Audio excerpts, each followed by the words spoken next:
Audio 1.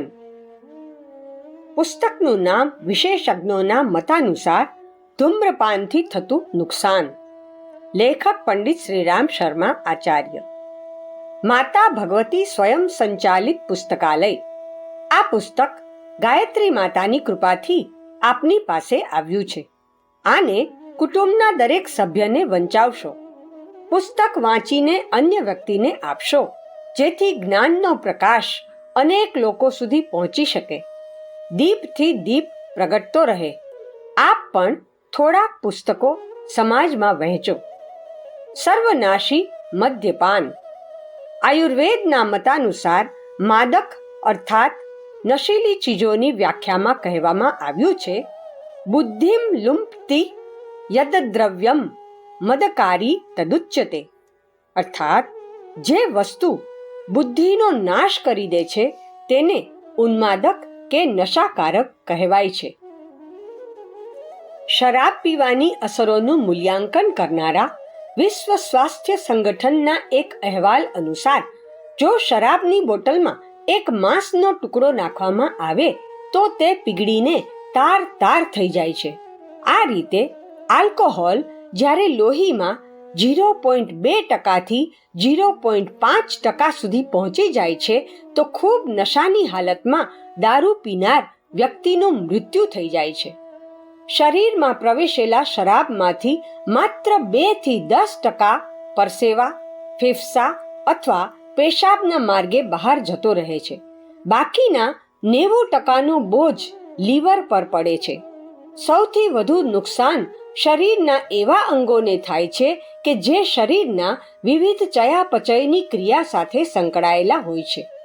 લોહીમાં 0.3% શરાબ મનુષ્યની કાર્યક્ષમતામાં ગરબડ પેદા કરે છે. 0.5% દારૂ તેને ઉચ્છૃંખલ વ્યવહાર કરવા માટે લાચાર બનાવી દે છે અને 0.15% દારૂ ટોક્સિક ઉન્માદક કક્ષામાં આવે છે. વધુ પ્રમાણમાં દારૂનું સેવન કરવાથી અકસ્માતની તકો 7 ગણી, શરીરમાં ઝેર ફેલાવવાની પોઈઝનિંગની તકો 30 ગણી અને મૃત્યુ પામવાની તકો 16 ગણી વધી જાય છે. ક્રોનિક આલ્કોહોલિઝમથી જીવનની સરેરાશ આયુષ્ય મર્યાદા 12 થી 20 વર્ષ ઓછી થઈ જાય છે. બેરીબેરી, પેલેગ્રા, સ્કર્વી અને એનિમિયાનો તે સતત ભોગ બની જાય છે. માનસિક શક્તિઓની દ્રષ્ટિએ તે તદ્દન વિક્ષિપ્ત અને શારીરિક સ્વાસ્થ્યની દ્રષ્ટિએ નિરંતર નિર્બળ બનતો જાય છે. દારૂ પીનાર લોકોમાં આત્મહત્યાનો દર અન્ય કરતા 2.5 ગણો વધુ અને દુર્ઘટનાઓ કે અકસ્માતોનો દર 8 ગણો વધુ હોય છે. 13 થી 29% શરાબી માણસોને ગાંડા કે પાગલની જેમ વર્તન કરવાથી 2 મહિનાથી વધુ સમય પાગલખાનામાં બંધ કરી દેવામાં આવે છે. અપરાધ કે ગુનાઓની સંખ્યાનો દર 43% વધી જાય છે અને આવા કુટુંબોમાં છૂટાછેડાના કિસ્સાઓ 8% વધુ જોવામાં આવે છે. એવું વાતાવરણ સર્જવાની જરૂર છે કે જે નશા દ્વારા થનારી ધન, સ્વાસ્થ્ય, જીવન શક્તિ, માનસિક શાંતિ અને સામાજિક જીવનની હાનિ જેવી દુષ્પ્રવૃત્તિઓમાંથી મુક્ત કરાવીને જીવનમાં સમૃદ્ધિ અને ઉલ્લાસ સાથે જોડાયેલા લાભની જાણકારી લોકમાનસને આપી શકાય. જે ધન કે નાણાંનો પરિવારના પાલન માટે, જીવનોપયોગી પદાર્થોની પ્રાપ્તિ માટે તથા માનસિક સ્તરને ઊંચો લાવવા થવો જોઈએ તે આ અભાગી મનુષ્યોને કારણે શરીરને નિર્બળ, મનને કલુષિત અને સમાજને વિક્ષુબ્ધ કરવામાં ખર્ચાઈ જાય છે. મનુષ્યની પ્રારંભિક સ્થિતિને જ તેનો કુદરતી સ્વભાવ કરી શકાતો નથી. સારી વ્યક્તિઓ અને ખરાબ વ્યક્તિઓ પહેલા પણ હતી, જે તે સમયના ગ્રંથોમાં તેનો ઉલ્લેખ જોવા મળે છે. પરંતુ ખાસ જોવાનું તો એ છે કે લોકો તે વ્યક્તિઓ વિશે શું મંતવ્ય ધરાવે છે. તેમની પ્રવૃત્તિઓ, સ્વભાવ, આદત અને કાર્યોને કેવી રીતે જોવામાં આવે છે. માદક વસ્તુઓ સંબંધી શાસ્ત્રકારોએ ખૂબ સ્પષ્ટતાથી કામ કર્યું છે. આ બાબતમાં માદક દ્રવ્યોના ત્યાગની અને માદક પદાર્થો લેનારની નિંદા કરવામાં આવી છે. મનુસ્મૃતિમાં કહેવામાં આવ્યું છે, સુરા વૈ મલભન્નામ પાપના ચ મલમુચ્યતે તસ્માદ બ્રાહ્મણ રાજન્યૌ વૈશ્યચ્ચ ન સુરા પીવેત. મનુ 1963. સુરા એટલે દારૂને અનાજનો મળ કહેવામાં આવે છે. મળ પાપ માનવામાં આવે છે. મળમૂત્ર જેવા પદાર્થો જેમ ખાવા માટે લાયક નથી, તે પ્રમાણે બ્રાહ્મણ, ક્ષત્રિય અને વૈશ્યોએ સુરા કે દારૂ રૂપી મળનું સેવન કરવું જોઈએ નહીં. પ્રાચીન સમયમાં લોકોએ જુદા જુદા પ્રકારના દારૂ બનાવવાની પદ્ધતિઓ શોધી કાઢી હતી. તેમાંથી 3 મુખ્ય હતી, જેને ગૌધ્ર, પેષ્ટી અને માહવી કહેવામાં આવતા હતા. આ 3 પ્રકારના શરાબ ગોળ, પેઠા અને મહુડાથી બનાવવામાં આવતા હતા. આ 3ની સાથે બધા જ પ્રકારની મદિરાના સેવનનો નિષેધ કરવામાં આવ્યો છે. શરાબી વ્યક્તિને અપરાધ કરવામાં કોઈ વસવસો અને અનૈતિક કાર્યોમાં કોઈ અરુચિ થતા નથી. આનાથી આવા લોકોમાં અવ્યવસ્થા, અશાંતિ અને કલેશપૂર્ણ પરિસ્થિતિઓ પેદા થાય છે, જેને દૂર કરવાનું અશક્ય બની જાય છે. શાસ્ત્રોમાં કહેવાયું છે કે અન્ન એવો ઓડકાર. દૂષિત આહાર કરવાથી બુદ્ધિ પણ દૂષિત બની જાય છે અને કોઈ સારું કાર્ય સારી રીતે થઈ શકતું નથી. તેથી ભારતીય મનીષીઓ અથવા ચિંતકોએ નીતિની કમાણીમાંથી પેદા કરેલા અનાજની સાથે આહારના ગુણ દોષોને ધ્યાનમાં રાખવાની હિમાયત કરી છે અને એવા લોકોને ત્યાં ભોજન કરવાનો નિષેધ પણ ફરમાવ્યો છે જે દારૂ અને માંસ જેવા અભક્ષ્ય પદાર્થોનું સેવન કરતા હોય. મનુસ્મૃતિમાં શરાબનું પ્રાયશ્ચિત કરવા માટે સલાહ આપવામાં આવી છે. ગોમૂત્ર મગ્નિ વર્ષાવ પીવે દૂધ કમેવ વા પયોધૃત વામરણાદ ગોષકૃદ રસમેવ વાત કણાનવા ભક્ષયે દબ્દમ પીણ્યાકયા સુકૃન્નિશી સુરાપાના પનુસ્પથમ વાલવસા જટી ધ્વજી. મનુ 11/92. એટલે કે શરાબનું સેવન કરનારા મદ્યપાનના પાપનું પ્રાયશ્ચિત કરવા માટે ગોમૂત્ર, પાણી, દૂધ અથવા ગોમય રસને અગ્નિમાં ગરમ કરીને મૃત્યુ સુધી આજીવન પીએ અથવા વાળથી બનેલા જાડા કામડાને પહેરીને જટાધારી બનીને રહે અથવા 1 વર્ષ સુધી ચોખાનો ભાત રાત્રે 1 સમય ખાઈને રહે, ત્યારે જ તે મદિરાપાનના દોષથી મુક્ત થઈ શકે છે. માદક દ્રવ્યોમાં શરાબનો પ્રયોગ આખી દુનિયામાં સૌથી વધુ કરવામાં આવે છે. ધનવાન લોકો સૌથી મોંઘો દારૂ પીએ છે, જ્યારે ગરીબ તેમજ પછાત લોકો ખાસ કરીને ભારતમાં ઘરેલું ભઠ્ઠીઓમાં તૈયાર ઘી, જવ, મકાઈ, તાડી, મહુડા તથા શેરડીના રસને સડવા દઈને સસ્તા પ્રકારના દારૂનો ઉપયોગ કરે છે. પરંતુ તેની ભયાનક વ્યાપકતા બધા સ્તર તથા બધા વર્ગના લોકો સુધી ફેલાયેલી છે. શરાબની સૌથી વધુ ખરાબ અસર મગજ તથા સ્નાયુ તંત્ર ઉપર પડે છે. વૈજ્ઞાનિક પરીક્ષણોથી પ્રાપ્ત થયેલી હકીકતોથી એ સ્પષ્ટ બન્યું છે કે દારૂથી મગજના કોષોની નળીઓ ક્ષતિગ્રસ્ત બને છે, જેથી મગજની કાર્યક્ષમતા પર અસરો પડે છે. ઉત્તેજિત વ્યક્તિ નશો પૂરો થયા પછી વિષાદ કે દુઃખદાયક પરિસ્થિતિમાં આવી પડે છે. આ પરિસ્થિતિમાં તેને ભાન રહેતું નથી કે તે કેવી પરિસ્થિતિમાં ક્યાં છે. વધુ માત્રામાં દારૂ યા શરાબનું સેવન કરવાથી આવી વિષાદભરી કે નિરાશાજનક સ્થિતિ કાયમ માટે જીવનનું અંગ બની જાય છે. વિટામિન બી કોમ્પ્લેક્સ સ્નાયુ તંત્રને સક્રિય રાખવા માટેનું આવશ્યક તત્વ છે. શરાબના સેવનથી તેનું ઉત્પાદન શરીરમાં ઓછું થઈ જાય છે. આનાથી સ્નાયુ તંત્રને તે સીધી હાનિ પહોંચાડે છે. આ પ્રકારના બેવડા મારથી તે શરાબી પોતાની શક્તિ ગુમાવે છે જે સમગ્ર શારીરિક અને અનૈચ્છિક ક્રિયાઓ માટે જવાબદાર છે. લકવો કે પક્ષાઘાત જેવા રોગો પણ સ્નાયુતંત્રની નિયમિતતાને કારણે પેદા થાય છે. શરીર માટે શરાબ વિજાતીય પદાર્થ છે. શરીરની જીવન શક્તિ તેને તરત જ બહાર ફેંકી દેવાનો પ્રયાસ કરે છે. આમ છતાં ઉલટી, પેશાબ તેમજ ઝાડા દ્વારા તે બહાર નીકળી ગયા પછી પણ બાકી રહી ગયેલા શરાબનો 20% જેટલો ભાગ આ બધાની વચ્ચે લોહીમાં સીધો ભળી જાય છે તથા 80% જેટલો ભાગ થોડીક જ વારમાં પાચક રસો સાથે ભળી જઈને લોહીની સાથે શરીરમાં પરિભ્રમણ કરવા લાગે છે. લોહીમાં ભળી જવાની સાથે જ લોહીમાંથી ઓક્સિજન તથા પાણી દ્વારા શોષાઈ જવાને કારણે પ્રોટીન તથા એલ્બ્યુમિન ઘટ્ટ થઈને રક્ત પ્રવાહમાં અવરોધ ઉત્પન્ન કરવા લાગે છે. આ બાજુ શરીર પોષક તત્વો ઓછા પ્રાપ્ત થવાને લીધે કમજોર બનતું જાય છે, તો બીજી બાજુ વિકાર કે વિકૃત તત્વો એકઠા થવાના કારણે વારંવાર રોગથી ઘેરાતું બનતું જાય છે. શરાબ યા દારૂને કારણે સ્નાયુતંત્ર તથા મગજના ભાગો સિવાય સૌથી અધિક અસર પાચન તંત્ર પર પડે છે.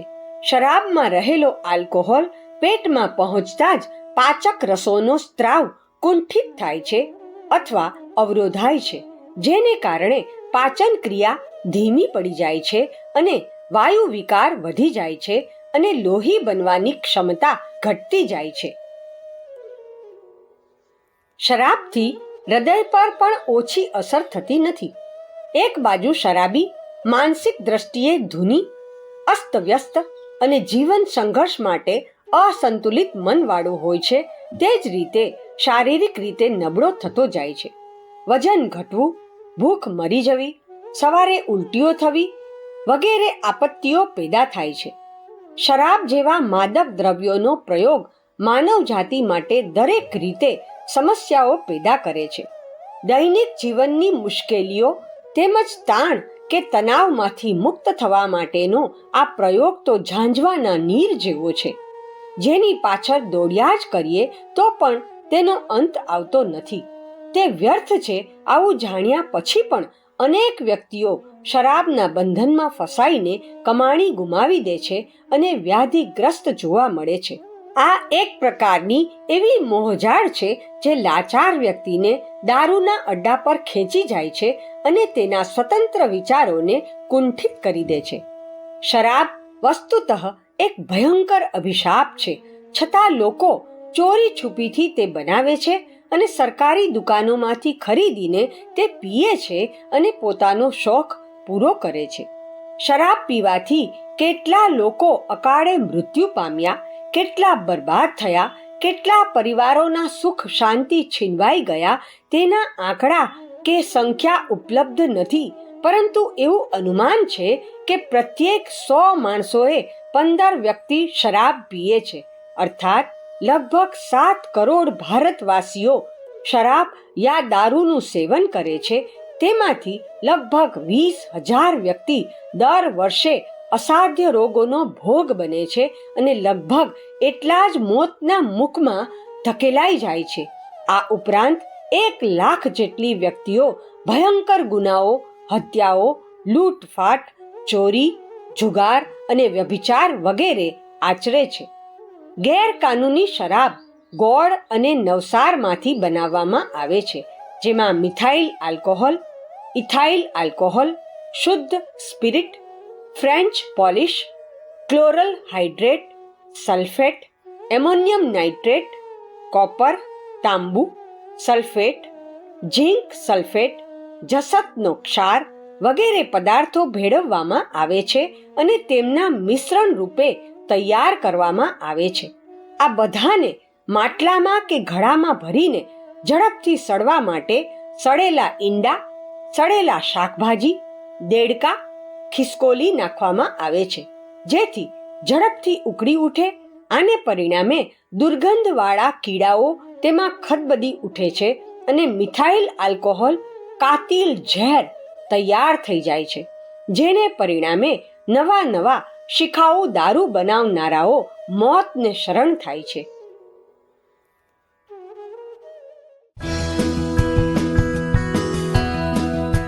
ઓડિયો 2. સસ્તાપણાની લાલચથી ગરીબ લોકો મોટે ભાગે વાર્નિશનો અથવા સ્વ પેટાવવામાં કામમાં લેવાતો સ્પિરિટ પીને શરાબનો આનંદ માણે છે. તાત્કાલિક તેનાથી નશો તો ચડે છે, પરંતુ એ વાત ભૂલાઈ જાય છે કે તે કાતિલ ઝેર છે. અન્ય પ્રકારના ઝેરની માફક આ પદાર્થોનું સેવન પણ આંશિક અથવા પૂર્ણ મૃત્યુનું કારણ બને છે. આજકાલ વર્તમાનપત્રોમાં એવા સમાચાર છપાયેલા જોવા મળે છે કે આવી ઝેરી શરાબ પીવાથી એક જ વખતે એક જ સ્થળ પર સેંકડો લોકો મૃત્યુ પામ્યા હોય. આવા લોકોની સંખ્યા વધારે પ્રમાણમાં હોવાથી તેઓ હોસ્પિટલમાં દાખલ થયેલા હોય છે અને મૃત્યુ પામે છે ત્યારે આપણે જાણી શકીએ છીએ. એ સિવાય એકાદ બે કરીને એવા કેટલાય લોકોના મૃત્યુ થતા જ રહે છે. સ્પિરિટ પીવાથી તેનો નશો તો સાધારણ દારૂ જેવો જ હોય છે, પરંતુ ધીરે ધીરે તેના ઝેરની ખરાબ અસરો તેનું સેવન કરનારના કેન્દ્રીય જ્ઞાન તંત્ર પર થવા લાગે છે અને આંખો પર પણ તેની અસરો થાય છે. તેનું દ્રષ્ટિ તંત્ર નાશ પામવા લાગે છે. આંખોનું તેજ હણાવા લાગે છે. આનાથી પેટમાં ગરબડ શરૂ થાય છે. ચક્કર આવવા લાગે છે. શરીર ભૂખરું પડી જાય છે. આંતરડામાં ખરાબી પેદા થાય છે. ફેફસામાં રક્તસ્ત્રાવ થવા લાગે છે અને સ્નાયુઓમાં વિકૃતિઓ પેદા થવા લાગે છે. આ રીતે તેના જીવલેણ પરિણામો આવે છે. લોહીમાં કાર્બનિક આમરસ આ પ્રકારે એકઠો થવાથી લોહીની અમ્લીયતા વધી જાય છે અને આ જ બાબતો મૃત્યુ તથા અંધત્વનું મુખ્ય કારણ બને છે. આશ્ચર્ય તો એ વાતનું થાય છે કે આવા હલકા પ્રકારના વિષપાનની આદત દિન પ્રતિદિન કેમ વધતી જાય છે. લોકો આ પ્રકારની ધીમી આત્મહત્યાની મજા શા માટે માણે છે? તેમના મિત્રોને આવા કુમાર્ગ પર ચાલવાની સલાહ કેમ આપે છે અને તેમને શા માટે આનું સેવન કરવાનો આગ્રહ કરે છે? આનો ઉત્તર હવે જડી ગયો છે. સંશોધકોનું એવું કહેવું છે કે શરાબ પીવાથી જે સુખાનુભૂતિનો અનુભવ શરાબી કરે છે તે સામાન્યતઃ શરીરની એક અત્યંત સાધારણ પ્રતિક્રિયા છે.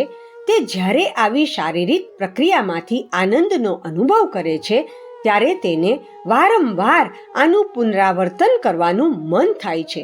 આમ વારંવાર કરવાથી તેને દારૂ પીવાની નિયમિત તલબ જરૂર લાગે છે અને અંતે તેને તેની ટેવ પડી જાય છે.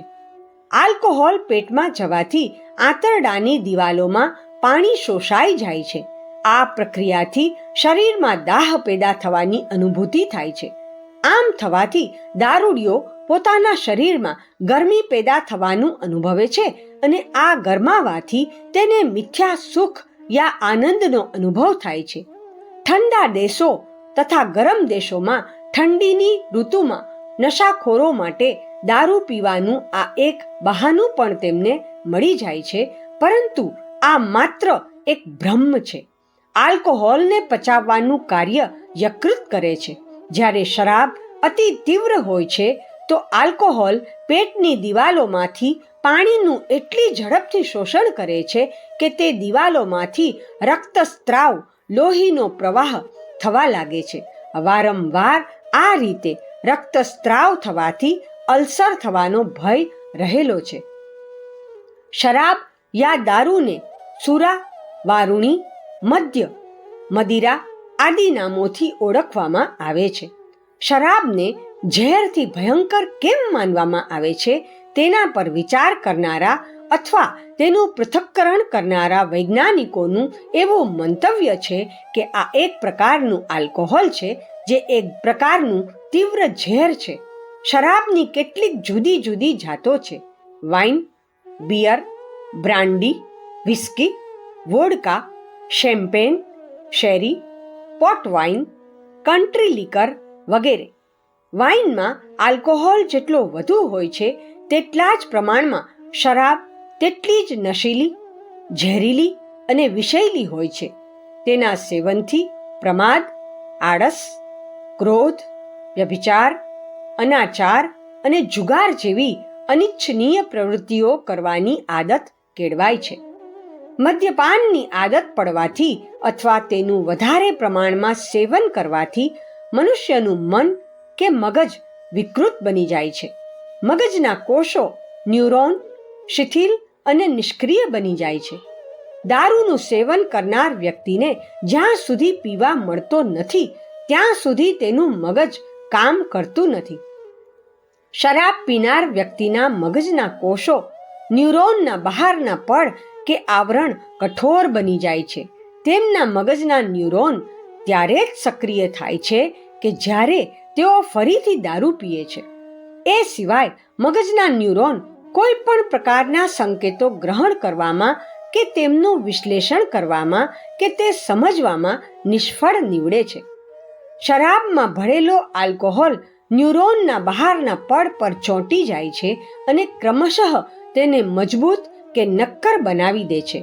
આ બહારના કઠોર આવરણને નરમ બનાવ્યા વિના ન્યુરોન વચ્ચેનો અંદરનો સંદેશા વ્યવહાર ચાલુ રહેતો નથી. આથી શરાબનું સેવન કરવું આવશ્યક જરૂરી બની જાય છે. શરાબીઓ પર નશીલી દવાઓના હલકા ખોરાકની પણ કોઈ અસર પડતી નથી, કારણ કે નશીલી દવાઓના અણુ લોહીમાં પરિભ્રમણના માધ્યમથી મગજના ન્યુરોન સુધી પહોંચીને તેના પડ પર ચોંટી જાય છે અને અંદરના સંદેશા વ્યવહારના માધ્યમનો નાશ કરે છે. આવી પરિસ્થિતિમાં જ્યાં સુધી શરાબનું સેવન કરવામાં આવતું નથી ત્યાં સુધી મગજના કોષો એકબીજા સાથે સંકેતોનું આદાન પ્રદાન કરી શકતા નથી. ટેવ પડી જવાથી, લત પડી જવાથી નશાખોરની મનોદશા, ચેતના, અનુભૂતિ, માનસિક ક્રિયાઓ બધું બદલાઈ જાય છે. વિવિધ સર્વેક્ષણો અને સંશોધનોથી માલુમ પડ્યું છે કે માદક પદાર્થોના નિરંતર સેવનથી વ્યક્તિમાં પલાયન, ભાગી છૂટવાની વૃત્તિ અને નિષ્ક્રિયતાની વૃત્તિ પેદા થાય છે. તેનામાં નિર્ણય લેવાની ક્ષમતાનો અભાવ પેદા થાય છે. વ્યસની વ્યક્તિ અંતે શારીરિક રીતે અસમર્થ, માનસિક રીતે અક્ષમ અને ભાવનાત્મક રૂપે અસંતુલિત થઈને સામાજિક તેમજ વ્યવસાયિક દ્રષ્ટિએ સમાજ માટે નિરુપયોગી બની જાય છે. નિરાશા અને નિષ્ક્રિયતા તેના જીવનના અંગો બની જાય છે. તેનું આચરણ ગુનાહિત અને ઉગ્ર બની જાય છે અને તેથી તે સમાજ અને રાષ્ટ્ર માટે એક સમસ્યા બની જાય છે. કેટલાક લોકો એવું માને છે કે દારૂ દવાનું કામ કરે છે અને તેમાં કેટલીક ઔષધિઓ મળી આવે છે જે શરીરની તંદુરસ્તી માટે લાભ પહોંચાડનારી છે. આ સંપૂર્ણ ભ્રામક માન્યતા છે. શરાબ કોઈ દવા કે કોઈ શક્તિવર્ધક પીણું છે જ નહીં. દવાઓમાં જે વસ્તુનો ઉપયોગ શરાબના રૂપમાં કરવામાં આવે છે તે તદ્દન એક ભિન્ન બાબત છે, જેને વિવિધ નિદાન પ્રણાલીઓથી હાનિરહિત બનાવીને શુદ્ધ કરવામાં આવે છે. એ વાત જુદી છે કે આવી વસ્તુઓમાંથી શરાબ બનાવવામાં આવે છે ખરો. આમ તો તાડના વૃક્ષમાંથી દારૂ પણ બનાવવામાં આવે છે અને તાડીનો ગોળ પણ બનાવવામાં આવે છે. આ બંનેના ગુણોમાં આકાશ પાતાળ જેટલું અંતર છે. માની લેવામાં આવે કે આનો ઉપયોગ દવાના સ્વરૂપે કરવામાં આવતો હોય તો પણ દવાઓનું દરરોજ કરવામાં આવતું અકારણ સેવન પણ લાભ કરતું નથી. આથી ઉલટું તેનાથી વધુ નુકસાન થાય છે. દારૂ પીનાર તેને દવા સમજીને નહીં, આદતથી મજબૂર થઈને પીએ છે. તેનાથી તેની નિર્મળ તંદુરસ્તીને કલુષિત અને વિકૃત બનાવી દે છે. જે કારણને લીધે દારૂને સ્ફૂર્તિદાયક અને બલવર્ધક માનવામાં આવે છે તે પણ એક ભ્રાંતિ છે.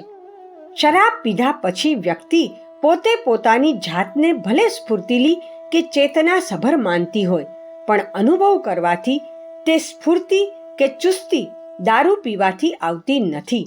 શરીરમાં છુપાયેલી સ્ફૂર્તિને જે બહાર લાવે છે આ તો ઘોડાને ચાબુક મારીને દોડાવવામાં આવે તેના જેવું છે. શરીરને લગતા આ બધા નુકસાન જોયા પછી શરાબ યા દારૂ પીનાર વ્યક્તિ માનસિક અને નૈતિક રીતે પણ નિર્બળ બની જાય છે. શરાબ પેટમાં ગયા પછી સૌ પ્રથમ મગજને પોતાનો શિકાર બનાવે છે. શરાબનું સેવન કર્યા પછી નિર્ણય શક્તિ તેમજ સમજ શક્તિને માટે જરૂરી એવી બૌદ્ધિક ચેતના પણ હણાઈ જાય છે. આ જ કારણને લીધે શરાબ પીનારા પોતાનું સાન ભાન ગુમાવી બેસે છે. જો કે શરાબ પીધા પછી તરત જ વ્યક્તિનું માનસિક સમતોલપણું થોડીક વાર માટે અસ્તવ્યસ્ત બની જાય છે. નશો ઉતર્યા પછી શરાબી સામાન્ય માણસ જેવો દેખાવા લાગે છે. આમ છતાં તેની માનસિક શક્તિના મૂળિયા નિર્બળ બનતા જાય છે. આ જ કારણથી શરાબીઓ માટે કાયમી ગાંડપણ કે પાગલપણાનું જોખમ કાયમ જોડાયેલું રહે છે. નૈતિક દ્રષ્ટિકોણે પણ દારૂએ માણસને દયાજનક અને પથભ્રષ્ટ બનાવી દીધો છે. એવું જોવામાં આવ્યું છે કે મોટા ભાગના અપરાધીઓ કે ગુનેગારો શરાબી હોય છે. માનવીય મર્યાદાઓનું ઉલ્લંઘન કરીને ખૂંખાર નિર્ણય લેવા માટે અને તેનો અમલ કરવા માટે વ્યક્તિ એકદમ સાહસ કરી શકતી નથી, કારણ કે તેનો અંતરાત્મા તેનો પ્રબળ વિરોધ કરે છે અને આવું ન કરવા માટે તેના પર દબાણ લાવે છે. પરંતુ વ્યક્તિ જો એકાદ વાર પોતાના આત્માને કચડવામાં કે દબાવવામાં સફળ થઈ જાય છે તો તેને બીજી વખત આવું સાહસ કરવા માટે આત્માનો એટલો બધો વિરોધ સહન કરવો પડતો નથી, કારણ કે ત્યારે તો તે પોતાના આત્માની અવગણના યા ઉપેક્ષા કરવાનો રસ્તો શોધી શક્યો હોય છે. અને આ નિસંદેહ એક પ્રકારની માદક બેહોશી જ બની જાય છે. અંતરાત્માના અવાજને સમાજશાસ્ત્રીય પરિભાષામાં નૈતિક ચેતના પણ કહી શકાય, જેના અનુસાર વ્યક્તિ સમાજના અન્ય સભ્યોને કોઈ પણ પ્રકારની હાનિ પહોંચાડ્યા સિવાય પોતાનું હિત સાધી શકે છે. પરંતુ દારૂનું સેવન કરતા જ આ ચેતના લુપ્ત થઈ જાય છે. આની સાથે જ વ્યક્તિ પોતાની આસપાસના વાતાવરણથી તદ્દન બેખબર અને બેહોશ બની જાય છે. ત્યારે તેને કોઈ બીજાની હાજરીનો આભાસ પણ થતો નથી કે તેને માટે યોગ્ય સાવધાની કે સતર્કતા રાખવાનું ભાન પણ રહેતું નથી. આ જ કારણથી શરાબી અને ચાલાક ડ્રાઈવર આખરે અકસ્માત કરી બેસે છે. તેઓ પોતાનો સર્વનાશ નોતરવાની સાથે બીજા નિર્દોષ પ્રાણીઓ અને જંતુઓનો પણ નાશ કરી દે છે. આરોગ્યના નિષ્ણાતોના મંતવ્ય પ્રમાણે આલ્કોહોલનો શિકાર બનેલી કેટલીક મૃત્યુ પામેલી વ્યક્તિઓના શબનું પરીક્ષણ કરવામાં આવ્યું તો તેમની ડિંબ ગ્રંથિઓના સમગ્ર ભાગ પૂર્ણતઃ નાશ પામેલા જણાયા હતા. આ રીતે શરાબ પીવાથી વ્યક્તિની પ્રોસ્ટેટ ગ્રંથિમાં સોજો આવે છે, જેને લીધે વ્યક્તિ નપુંસકતાનો શિકાર બનતો જાય છે. જે સગર્ભા સ્ત્રીઓએ આલ્કોહોલનું સેવન કર્યું હોય છે તેમના બાળકોને અપંગપણાનો શિકાર બનવું પડ્યું છે. મદ્યપાનથી વ્યક્તિની માંસપેશીઓ તરત જ નાશ પામે છે. મદ્યપાનની આદત ગમે તે કારણે પડી હોય, પરંતુ તેના સેવનથી માનવ જીવન તેમજ સમાજ જીવન પર અત્યંત વિપરીત અસરો પડી છે. શરાબ સેવનનું અંતિમ પરિણામ કંપવા, ધ્રુજારીના રૂપમાં પ્રગટ થાય છે. જ્યારે શરાબ પ્રાપ્ત થતો નથી અથવા ખૂબ થોડા પ્રમાણમાં વ્યક્તિને મળે છે તો આ પ્રકારના રોગમાં સમગ્ર શરીરમાં ધ્રુજારી શરૂ થઈ જાય છે, ભૂખ મરી જાય છે, આંખો ઘેરાવા માંડે છે અને દ્રષ્ટિભ્રમ જેવા લક્ષણો પેદા થાય છે. અંતમાં વ્યક્તિ ગાંડપણનો શિકાર બનીને આત્મહત્યા કરવા પ્રેરાય છે.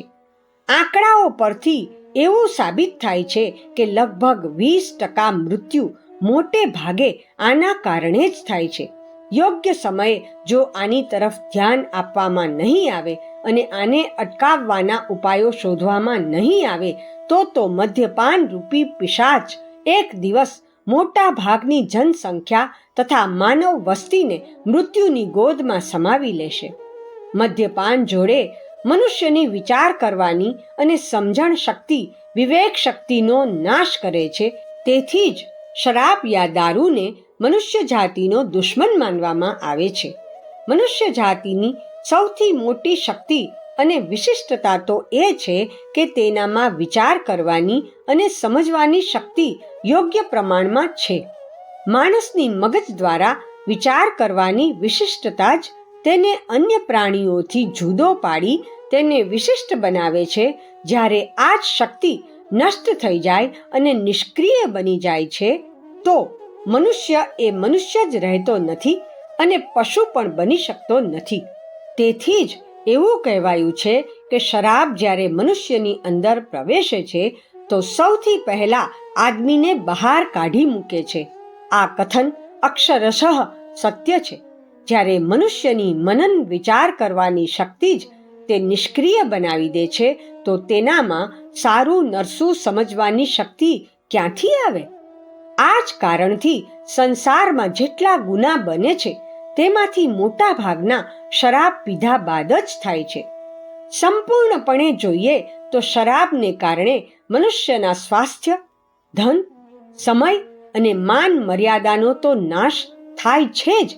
આ બધાને એક બાજુ છોડી દઈએ તો પણ ચારિત્રિક અને માનવીય દ્રષ્ટિએ મનુષ્યનું જે રીતે અધઃપતન થાય છે તે જ એક એવું મહત્વનું કારણ બને છે કે જેનાથી મદ્યપાન અનુચિત, ન ઈચ્છી શકાય તેવું, ઘૃણાસ્પદ અને ત્યાગ કરવા લાયક ઠરે છે. જ્ઞાન યજ્ઞમાં તમે પણ આહુતિ આપો. સમસ્ત સંકટોનું એકમાત્ર કારણ છે માનવીય દુર્બુદ્ધિ. જે ઉપાયથી દુર્બુદ્ધિને દૂર કરી સદબુદ્ધિ સ્થપાય તે જ માનવ કલ્યાણનો તથા વિશ્વ શાંતિનો સમાધાનકારક માર્ગ છે. યુગ ઋષિ પરમ પૂજ્ય પંડિત શ્રી રામ શર્મા આચાર્યજીએ વર્તમાન યુગની સમસ્યાઓના સમાધાન માટે હજારો પુસ્તકો લખ્યા છે. આ પુસ્તકોને જન જનને વંચાવવા તે આજનો યુગ ધર્મ છે. પુસ્તક સૂચિ નીચેના સરનામે પત્ર લખીને નિઃશુલ્ક મંગાવો.